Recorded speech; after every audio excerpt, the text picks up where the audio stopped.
Good evening, campers, and welcome aboard the Starship Nightwish. I'm Commander Exorcist, and today we're going to take a look at what was revealed today on Frontier Unlocked in terms of PowerPlay 2.0 coming to Elite Dangerous in Update 19, or as it was referred to at one point in the video as PowerPlay Refreshed. I thought that was an interesting term that they used for it. But as with all the videos that I do with this kind of content, with the kind of partner preview stuff, this is spoiler territory. So if you don't want to see video and screenshots and hear about PowerPlay, what the plans are for it, if you're not interested, you just want to avoid all that stuff, this is the point to stop, because I'm not going to hide anything going forward. This is all stuff that's kind of new. Although I will say this, and I think the team has done an exceptional job. I really enjoy the new Frontier and their new communication method, but there is certainly not a lot here to spoil for you. So I think that you'd be safe if you continue watching and kind of get an idea of what's going on. Doing this video, I want to do this kind of in two sections. The first, I want to address kind of the live stream itself, and then I want to address the content as far as PowerPlay. So in terms of the live stream, so we, as you know, this channel is partnered with Frontier for Elite Dangerous content. And what that means is sometimes, not always, but sometimes when something is going to be revealed, shared with the community, partners will receive kind of early access to information. So if Frontier is going to release 10 new things, the partners will sometimes get access to, say, maybe 5 or 6 of those items as a way to just say, hey, this is what's coming out. It gives us an opportunity to kind of look at it, digest it, maybe make some informational videos kind of like this, and then offer our take immediately after their live stream. And in this case, that information came much later than normal. Much later. Frontier has almost developed a cycle and a rhythm to where when we know that something's coming out, if a Frontier Unlocked is coming, we can almost set our watches by when that information is going to come out. Well, in this case, it didn't happen. It happened a lot later, and we actually got a notice from Frontier about the content that was being shared, and just a little bit of kind of background information about, it was basically an apology saying, hey, sorry it's so late. And I think that from the content and the context of the information, it seems like what we got and what we saw in today's live stream was kind of a small piece of a bigger planned presentation. But as you know, Simon was sick, wasn't able to do the interview, wasn't able to contribute to the live stream, and so I think that there were a lot of elements of the deep dive that was planned that weren't able to be shared on the live stream. So yeah, I just kind of want to throw that out there, because I think the sentiment was that the advertisement and the hype for this presentation was, deep dive, PowerPlay 2.0. We're going to get into it. And what we got was nice. There's some information that we're going to go over. There's legitimate stuff, but I think that in terms of a deep dive, absolutely not. Not even a surface scratch. It's more of a, hey, here's a picture of the pool. You're not going to get in the pool at all, but here's a picture of it. And so deep dive, it was not. But it was really cool to see the interview that they gave. Luke did a great job. And I can kind of see kind of the structure of what they're trying to portray. I just wanted to really kind of throw that out there for the community. If you folks were aware that, I think from Frontier's messaging, with the delay in this information getting out to, say, the partnership programs, that I think there was some staffing issues as far as illness and everything. I can't confirm all of that, but I know for a fact that there were, with Simon being out and some other stuff, that it seemed like what they showed was a bare minimum of what they wanted to show. And things happen. If you've worked in any kind of industry, things happen. Things happen on this channel all the time. If I get sick, I just can't make a video, or this and that. So, it's just life. So let's talk about PowerPlay 2.0 and what is coming. Now, for those of you who are not kind of aware of what PowerPlay is a separate process from what we call the BGS, the background simulation. PowerPlay allows commanders to pledge their loyalty to a certain character and a certain faction in Elite Dangerous in exchange for perks. So you get, say, depending on who you pick as your PowerPlay representative, you get access to discounts on ships and weapons. You get access to specific special weapons that are not available anywhere else unless you're pledged to that particular PowerPlay faction and you have the reputation necessary to purchase that item. And so, and PowerPlay allows commanders to contribute to this this galactic struggle, this constant interstellar struggle between these superpowers vying for territory and influence. And so you can really get involved in kind of the overall narrative, the social and political narrative in Elite Dangerous. Now, sounds pretty cool, right? I think it is. On paper, it's very cool. It's a great idea. It's a very poorly implemented system, though, in the game, and it has been. I think it came out in 2015. PowerPlay is pre-me, so when I came into the game, PowerPlay had been around forever, and it had already cemented its reputation. And so, personally, I don't do PowerPlay. I just know of it, and so that's part of the problem. And one of the biggest issues with PowerPlay, and they did address this in the live stream, we're going to talk about it, is kind of the interactivity level of it for individual commanders. It's really difficult to pledge, participate, and then know where you stand. PowerPlay seems to be this thing that happens in the game, but outside the realm of the individual player, outside the realm of the individual commander. And so that's one of the things that they really, I think, are trying to emphasize with this. And it's one of the things that they emphasized during the live stream. And so we're going to talk a little bit about what happened in the live stream. So the first thing that they showed is different states for stations. Now, I know there was some tongue-in-cheek jokes about this. It took me a minute to kind of digest a little bit about what was going on here, but this is a really cool feature. I just think this probably should have come later. This was the first thing they showed. This is something that probably should have come a little bit after we get an idea of how the mechanics are being fleshed out. But we're going to talk about this. So what you're seeing here, these are different system states. So you have different system states. You have exploited, fortified, and stronghold. And so, in this massive power struggle that's constantly ongoing, you have different states for the systems. And so a lot of times when you go to a system and it has a different state, there's really nothing different about it except, say, the NPC attitude toward you. So if you go in, if you've ever tried to dock at a station that's not very friendly, they'll say things like, make your visit short here, Commander. Versus if you go somewhere nice that likes you, they'll say, it's a pleasure to see you again, Commander. You get little details like that, but the interface and the appearance, the aesthetics, they're always the same. It doesn't matter what state the station is in, whether it likes you or not, or whether you're aligned with it. There's no visual change to it. And so you can do all this PowerPlay work, you can fight, you can push back, you can earn access to a system, and then you dock. There's no change. Like, the station looks and operates exactly the same. Like I said, the NPCs might be a little bit nicer to you, but that's about it.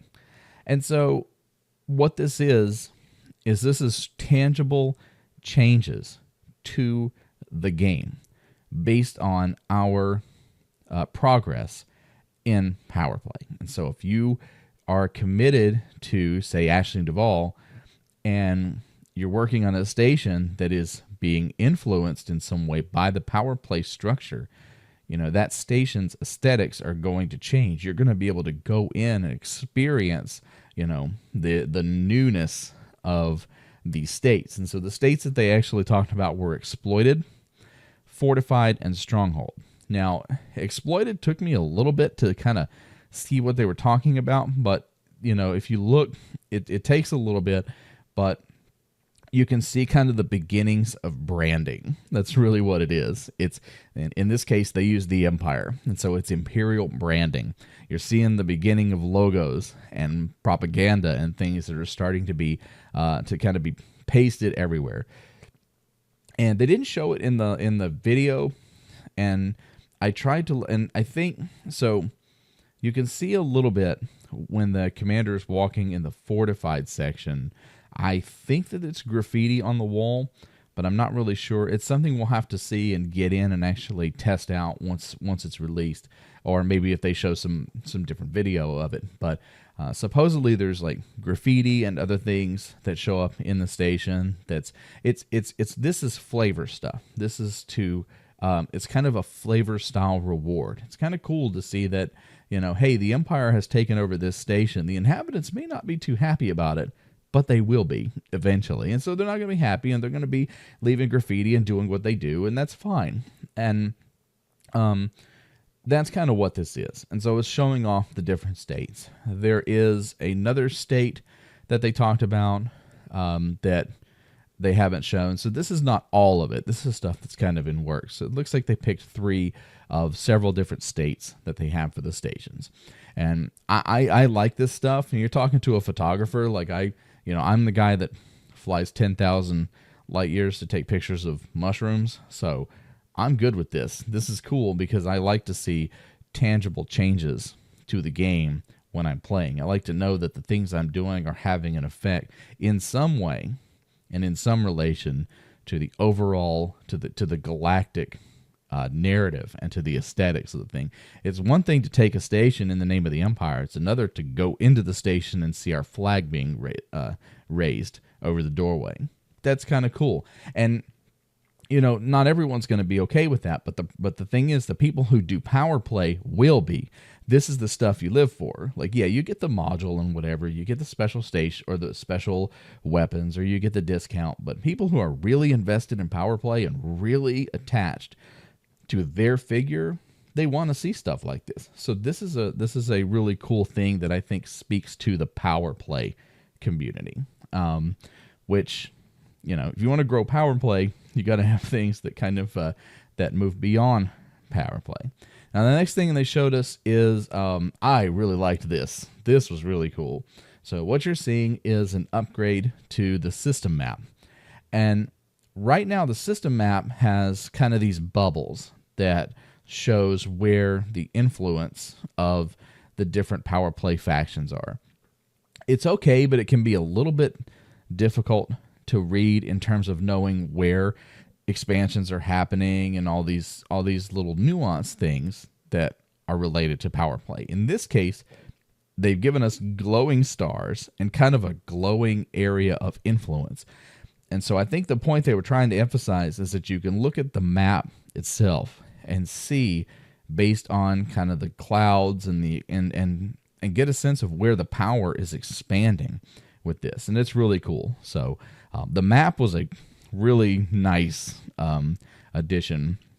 They didn't show a lot of the function to it, but just looking at it right there, it's so much clearer to see kind of like, that's really interesting. What's going on over here versus what's going on over there, instead of this just like blob of colors and like a giant jello mold in space that's not attractive, that's not really interesting, that's not informative, unless you just want to see what systems are being controlled. But this one's something I think that people could really start to use in more of a tactical sense and looking at going, the glowy things seem to be stronger over here, so maybe that's where we need to start pushing. So I really like the system map. That's a cool addition, and they a strong emphasis on the fact this stuff is still in work. So we may not see. It may not look exactly like this, or there may be additional functions or features as it comes out. We'll just have to wait and see. And then this is the part that they kind of concluded with this part, and this is PowerPlay Carriers. Now, personally, I would love to see a fleet carrier ship kit of some kind, or changed kind of layout options that include these spinning habitat rings. That would be really cool. Do I think that's going to happen? Probably not, but it would be really cool to have something like that. But essentially what the PowerPlay Carriers are is they're like mobile bases of operation. And so they are places that you can go to help to spread influence and conduct missions inside certain systems, because there are some systems that may not have, say, the space station resources necessary to expand PowerPlay influence. So let's say that, because if you've played Elite Dangerous long enough, you've gotten the system map, you pull up the scanner, you pull up the system, and you see that on the galaxy map, it says a billion people. There's a billion people that live in this star system. Great. There's got to be a space station, right? Nope, there's not. It's just a planet. So it's an atmospheric Earth-like world that calculates population. And so this is a great thing that will allow PowerPlay users to spread their influence a little bit faster across vast areas of space that may be populated, quote unquote, by people, but may not be populated in terms of space infrastructure.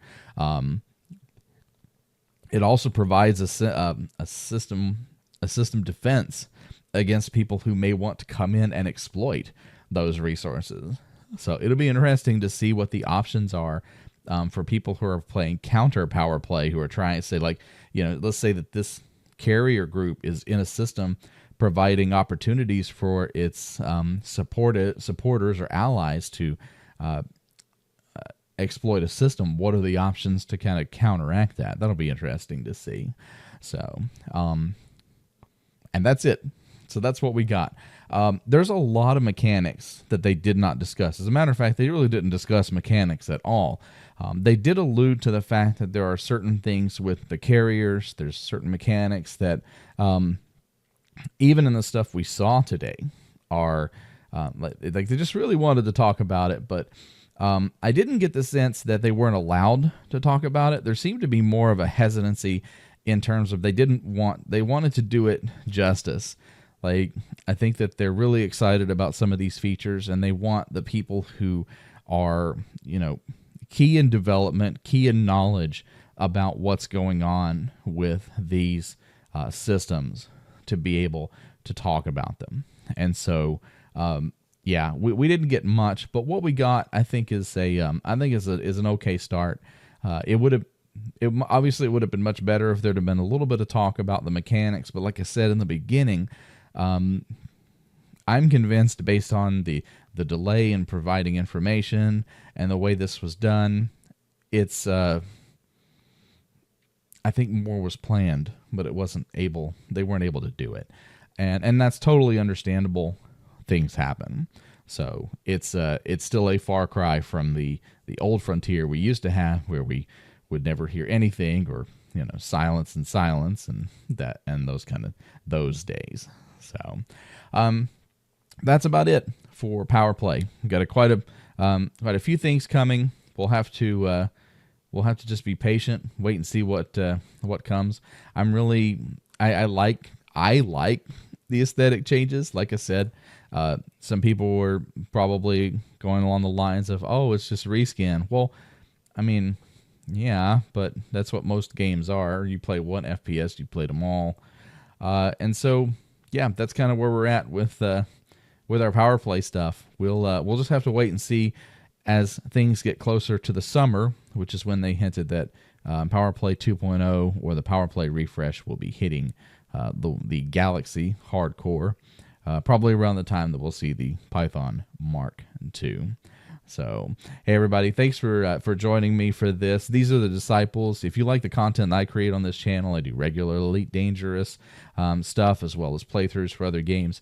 Patreon.com/Commander Exorcist is your way to support my work here and across all social media. I would appreciate you very much. And that's going to be it for today, folks. Thanks for hanging out with me. I hope this kind of clarified some things from a partner perspective, what we know.